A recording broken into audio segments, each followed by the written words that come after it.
હા, એક ભાઈ આમ બહાર નીકળો અને થોડું થોડું આમ અંજવાળું થઈ ગયેલું સવારે, એમાં કઈક અવાજ આવ્યો ને ભાગ્યો તો ઉલડીને કુવામાં પડ્યો.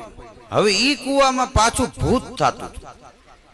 બિચારો દેકારો કરે બચાવો બચાવો, પણ જે લોકો સાંભળી જાય ભાગે ગામ બાદ, એને એમ કે ભૂત થયું. એક ભાઈ મરદ એને અવાજ સાંભળ્યો, એને એમ થયું કે ઘણા સમયથી લોકો વાતો કરે છે આ કુવામાં ભૂત થાય છે, લાઈજી જોવો અવાજ આવે.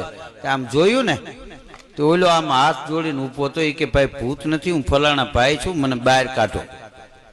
દોરડું લઈ આવ્યો, એને બહાર કાઢ્યો. હવે ઊભો ઊભો કહે, તમે મારો જીવ બચાવ્યો, હું જ્યોતિષી છું, તમારો હાથ બતાવો, હું રેખા જોઈને ભવિષ્ય જાણી દઉં મફતમાં, તમે જીવ બચાવ્યો ને એટલે. ઓલો ભાઈ કે મારે હથેળીની રેખા પાતળી છે. અરે કે વાળ જેવી હોય ને તોય હું જોઈ દઉં. ઓલો કે તને આવડો મોટો કૂવો ન દેખાણો, હવે વયો જાસ કે ધક્કો મારું. હા, એક ભાઈ આમ બહાર નીકળો